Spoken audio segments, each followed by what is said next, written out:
Before we begin, close your eyes for a moment and imagine a place.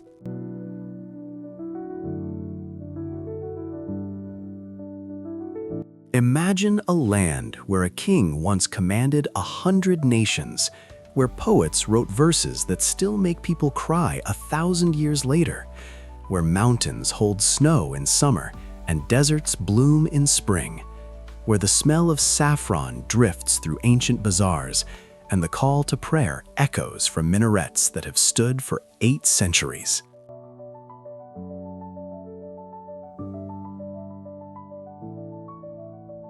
Now open your eyes.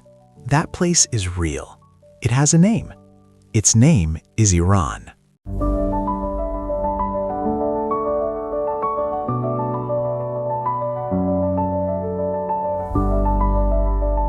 Iran is one of the oldest civilizations on Earth. Its history stretches back more than 7,000 years. Long before Rome was built, long before the pyramids of Egypt were completed, people were living, farming, and building cities on the Iranian plateau. They were making pottery,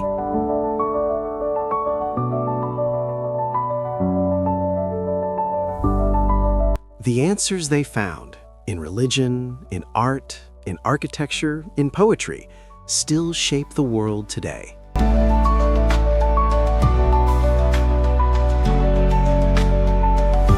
This is the story of Iran, not just a country on a map, but a living archive of human civilization, a place where the past and present breathe the same air. Chapter 1. The Land Itself. Iran is larger than most people realize. With an area of nearly 1.65 million square kilometers, it is the 17th largest country in the world. It is roughly 5 times the size of Germany and more than twice the size of Texas. Yet despite its enormous size, it is home to only about 87 million people, many of them concentrated in cities. The landscape of Iran is one of the most diverse on Earth. In the northwest, the Zagros Mountains stretch for over 1,500 kilometers, a massive range of folded rock that rises above 4,000 meters at its highest points. These mountains are ancient, formed hundreds of millions of years ago, and they are still slowly rising today. They have always been a natural barrier between the Iranian plateau and the lowlands of Mesopotamia to the west. In the northeast, the Alborz mountain range curves along the southern shore of the Caspian Sea like a protective wall. Here stands Mount Damavand, a dormant volcano and the highest peak in Iran, rising 5,610 meters above sea level. It is the highest volcano in Asia. On a clear day, from the right angle, you can see its snow-capped peak from the streets of Tehran, the capital city. Between these mountain ranges lies the Iranian Plateau, a high, semi-arid plain that covers much of the interior of the country. Elevations here range from 1,000 to 1,500 meters above sea level. The air is dry, the summers are hot, the winters are cold, but the land is not empty. It is full of cities, villages, farms, and people who have adapted to this environment for thousands of years. In the east and south, the plateau gives way to 2 of the largest deserts in Asia. The Dasht-e-Kavir, the Great Salt Desert, covers nearly 77,000 square kilometers in the north center of the country. Its surface is a crust of salt and mud, broken by salt flats and occasional oases. It is almost completely uninhabited. It is one of the most desolate places on Earth. To the south of the Dasht-e-Kavir lies the Dasht-e-Lut, the desert of emptiness. This is one of the hottest places on the planet. Satellite measurements have recorded surface temperatures here exceeding 70 degrees Celsius, among the highest ever recorded anywhere on Earth. In 2016, UNESCO declared the Dasht-e-Lut a World Heritage Site for its extraordinary natural features, including dramatic sand dunes, wind-carved rocks, and vast salt plains. Life here is scarce, but not absent. Certain insects, birds, and reptiles have adapted to survive even in these extreme conditions. In the south, Iran has a long coastline along the Persian Gulf and the Gulf of Oman, nearly 2,440 kilometers in total. The waters here are warm and shallow. Fishermen have sailed these coasts for thousands of years. The ancient trade routes that connected the Mediterranean world with India and China passed through these waters. In the north, the Caspian Sea coast is completely different. Here, the climate is subtropical and humid. The Alborz Mountains trap moisture from the Caspian, creating a narrow belt of lush, green forest along the coast. Rice grows here. Tea grows here. The forests are thick with oak, elm, and walnut trees. It feels nothing like the deserts of the interior.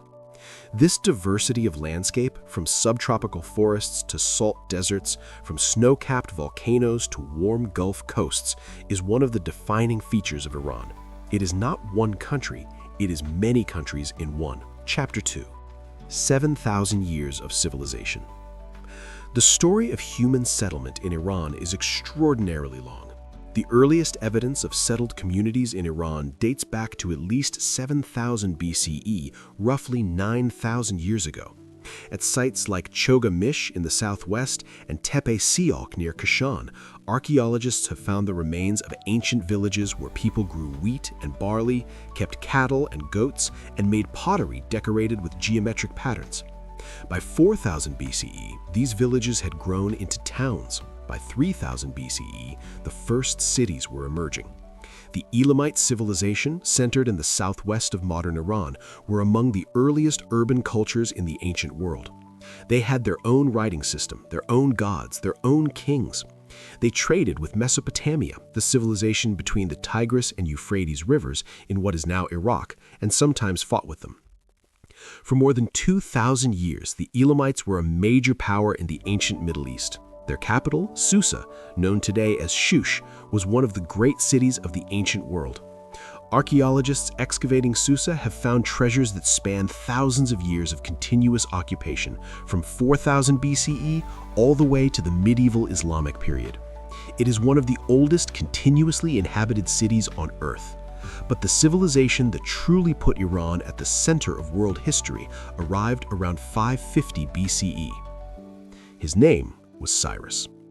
Cyrus the Great.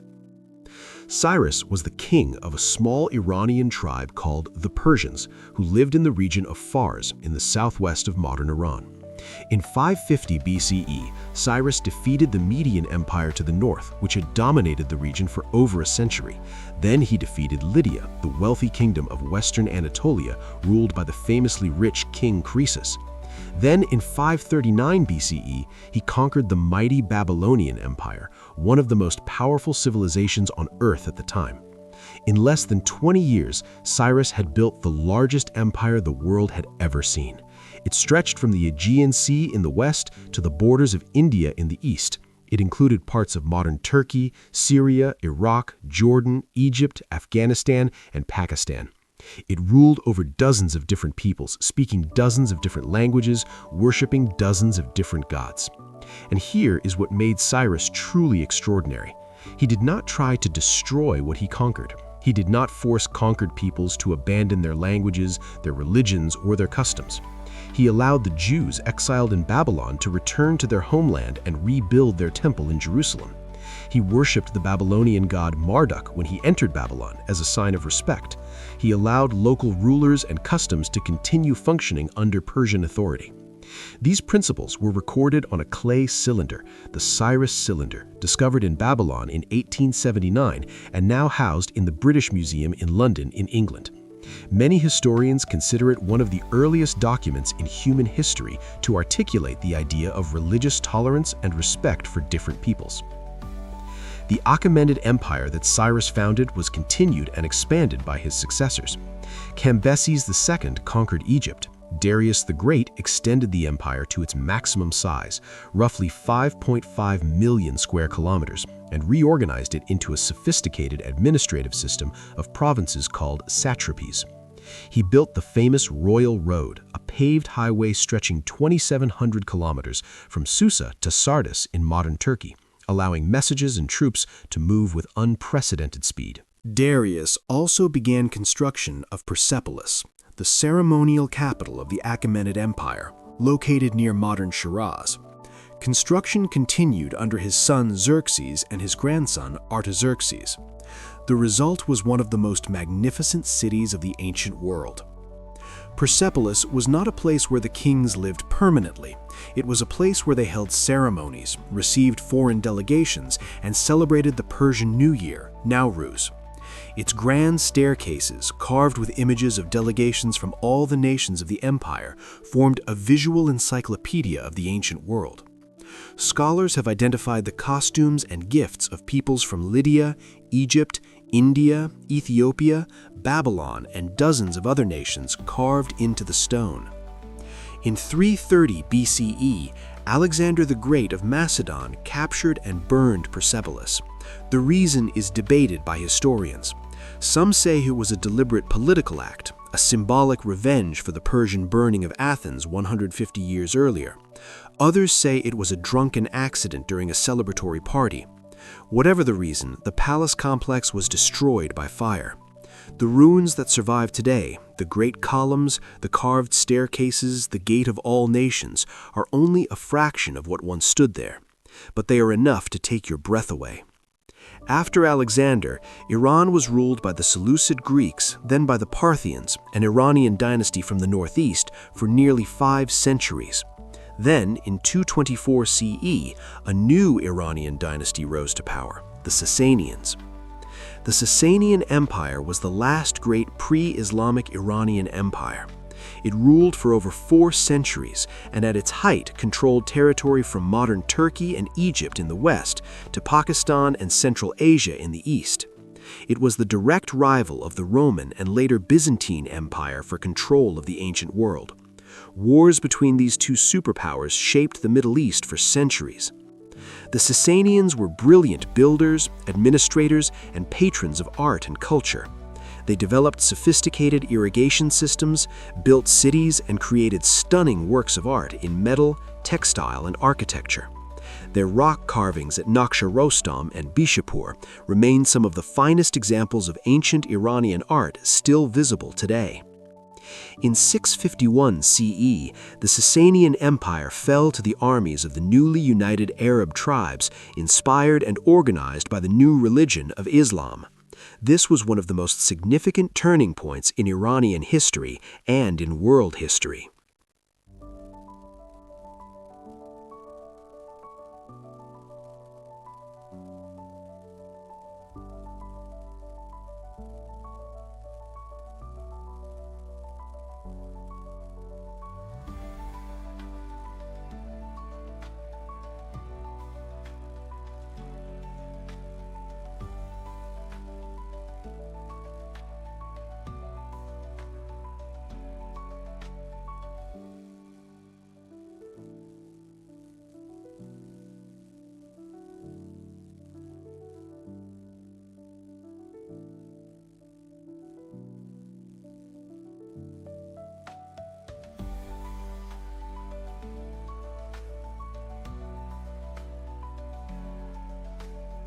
Hafez, born in Shiraz around 1315 CE, wrote ghazals, lyrical poems of extraordinary beauty and complexity that are still memorized and recited by ordinary Iranians today.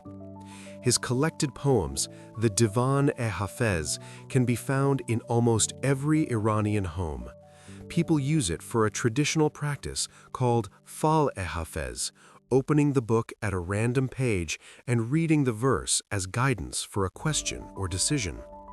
Hafez is not just a historical poet, he is a living presence in Iranian culture. Saadi, also from Shiraz, wrote the Gulistan, the Rose Garden, and the Bustan, the Orchard, in the 13th century. These collections of moral stories, philosophical reflections, and observations on human nature are considered masterpieces of Persian prose and poetry. A verse from the Gulistan is inscribed at the entrance of the Hall of Nations at the United Nations headquarters in New York. The children of Adam are limbs of one body, created from the same essence. When fate brings suffering to one limb, the others cannot remain at rest. This is the literary tradition of Iran, not ancient and forgotten, but living, breathing, and still shaping how Iranians think about themselves and the world. Chapter 4: The Architecture of Eternity. If you want to understand Iranian civilization, look at its buildings. Iran contains 26 UNESCO World Heritage Sites, one of the largest collections in the world. This number reflects not just quantity, but extraordinary diversity. Ancient pre-Islamic ruins, medieval Islamic cities, engineering marvels, natural landscapes, and historic gardens. Let us begin where Iranian architecture reaches its most celebrated peak, Isfahan.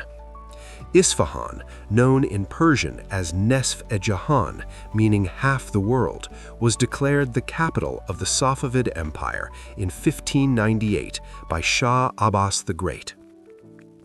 Over the following decades, Shah Abbas transformed it into one of the most beautiful cities on earth. At the heart of Isfahan lies Naksh-e-Jahan Square, the image of the world square. Completed in 1629, it is one of the largest public squares in the world, measuring 512 meters long and 163 meters wide. It is a UNESCO World Heritage Site and is considered one of the masterpieces of world urban planning. Around the square stand four of the most magnificent buildings in Iranian architecture. The Shah Mosque, now called the Imam Mosque, is a masterpiece of Safavid architecture. Its dome, covered in turquoise and blue tiles, rises 54 meters above the floor. The interior is decorated with intricate geometric patterns, floral motifs, and calligraphy in mosaic tilework of breathtaking complexity and beauty. The acoustics inside the dome are remarkable. A whisper at one focal point can be clearly heard at another focal point across the building. The Sheikh Lotfollah Mosque, on the eastern side of the square, was built as a private mosque for the royal court. It has no minaret and no courtyard, unusual features that reflect its exclusive purpose. Its dome is covered in cream-colored tiles that change color with the light, pale amber in the morning, deep gold at midday, rose pink at sunset. The interior, with its complex geometric tilework and the light filtering through carved screens, is considered by many architectural historians to be the most beautiful interior space in Islamic architecture. The Ali Kapu Palace, on the western side of the square, was the gateway to the royal palace complex. Its sixth-floor music room has walls carved with the shapes of vases and musical instruments, not as decoration, but as acoustic panels designed to create perfect sound quality for royal musical performances. The ingenuity of this design was not fully appreciated by Western architectural historians until the 20th century. The Grand Bazaar of Isfahan on the northern side of the square has been a center of commerce for over 4 centuries. Its covered arcades stretch for kilometers, connecting mosques, caravanserais, schools, and workshops.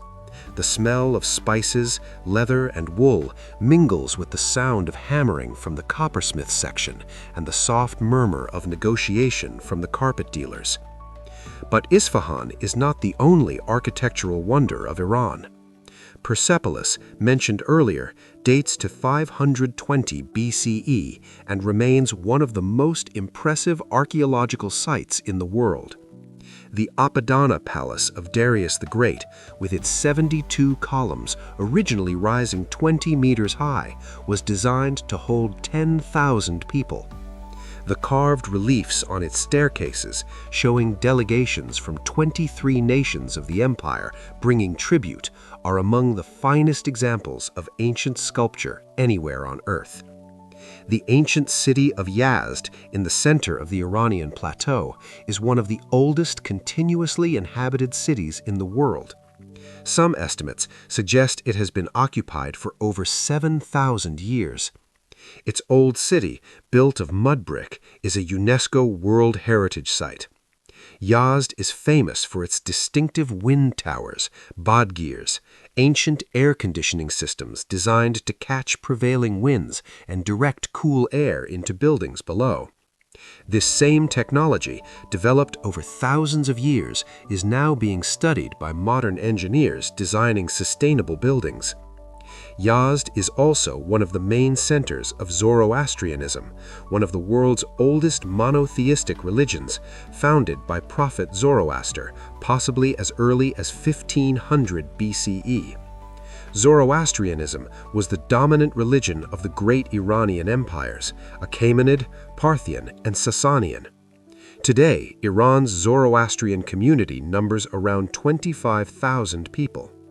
They maintain ancient fire temples, ateshkedes, where sacred fires have been kept burning continuously for centuries.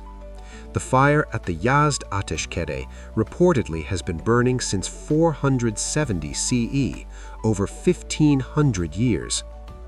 The ancient city of Bam in southeastern Iran contains the largest adobe building complex in the world, the Arg-e-Bam, or Bam Citadel.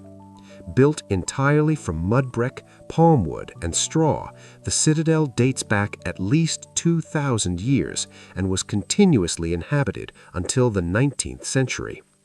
In 2003, a devastating earthquake largely destroyed the citadel. Reconstruction efforts have been ongoing since then, supported by UNESCO and international partners. Even in its damaged state, Bam's Citadel is one of the most remarkable architectural sites in the world. Chapter 5. The Living Culture. Architecture tells the story of the past, but Iran is not a museum. It is a living country with a rich, dynamic, and layered contemporary culture. Iran has a population of approximately 87 million people. It is an ethnically diverse country. Persians make up roughly 61% of the population. Azerbaijanis, a Turkic-speaking group, make up about 16%, mostly in the northwest. Kurds account for roughly 10%, concentrated in the west. Lurs, Arabs, Baloch, Turkmen, and other groups make up the rest. This diversity is reflected in a rich variety of regional traditions, languages, music, food, and dress. The Persian language, Farsi, is the official language of Iran and one of the great literary languages of the world. It belongs to the Indo-Iranian branch of the Indo-European language family, making it distantly related to English, German, French, Spanish, and most other European languages. Persian has been written continuously for over 1,000 years, and its classical literary tradition is one of the richest in human history. Iranian cuisine is one of the most sophisticated and flavorful in the world. It is characterized by the subtle and complex use of herbs, dried fruits, nuts, and spices. Saffron, the world's most expensive spice by weight, harvested from the stigmas of the crocus flower, is used extensively. Iran is the world's largest producer of saffron, accounting for roughly 90% of global production, most of it from the Khorasan region in the northeast. Some of the most famous Iranian dishes include gourmet sabzi, a rich herb and kidney bean stew often considered Iran's national dish. Fesenjan, a slow-cooked stew of ground walnuts and pomegranate molasses, usually made with chicken or duck, combining sweet, sour, and savory in a way that is unlike anything else in world cuisine. Ash ereshteh, a thick herb and noodle soup traditionally eaten at the Persian New Year. Kufta, large meatballs stuffed with dried fruits, herbs, and sometimes eggs. Cello kebab, grilled, minced, or marinated meat served over saffron-scented rice, the most common everyday meal in Iranian restaurants. Rice preparation in Iran is an art form in itself. Iranian rice is typically soaked, parboiled and then steamed slowly in a pot with oil or butter until a golden, crispy crust forms at the bottom. This crust, called tahnig, is considered the best part of the pot. Guests are always offered tahdig as a sign of respect. Arguments about who makes the best tahdig are a feature of Iranian family life. Persian tea, chai, is drunk constantly throughout the day, brewed strong in a samovar and served in small glass cups, usually with a cube of sugar held between the teeth as the tea is sipped. Hospitality in Iranian culture is not merely a social custom, it is a deeply held value. An Iranian host will insist that a guest eat, drink, and be comfortable, often offering food 3 or 4 times before accepting a refusal. This principle of hospitality is related to a concept called ta'aruf, a complex system of social etiquette and polite offers that governs many interactions in Iranian society. Ta'aruf involves offering things you may not actually intend to give and refusing things you may actually want as a form of mutual respect and deference. Navigating ta'aruf correctly is considered a mark of social sophistication. It can be baffling to outsiders, but reflects a deeply ingrained cultural value of putting others before yourself. Iranian visual art has a history stretching back thousands of years. Persian miniature painting, developed from the 13th century onward, is one of the great traditions of world art. These tiny, exquisitely detailed paintings, typically illustrating literary or historical scenes from works like the Shahnameh or the poems of Hafez, are characterized by brilliant color, intricate detail, and a distinctive spatial perspective quite different from European traditions. The finest examples are now housed in museums in Tehran, Istanbul, Dublin, and New York. Persian carpet weaving is perhaps the most globally recognized Iranian art form. Iranian carpets, known as Persian carpets, have been valued treasures in the homes of wealthy people from China to Europe for centuries. The finest Persian carpets, hand-knotted from silk or wool, can take years to complete and contain hundreds of thousands of knots per square meter. The patterns, medallion designs, garden layouts, hunting scenes, geometric abstractions encode centuries of artistic tradition. Cities like Tabriz, Isfahan, Kerman, and Tabriz each have distinct carpet weaving traditions recognizable to experts. Iranian carpet production remains a major industry today.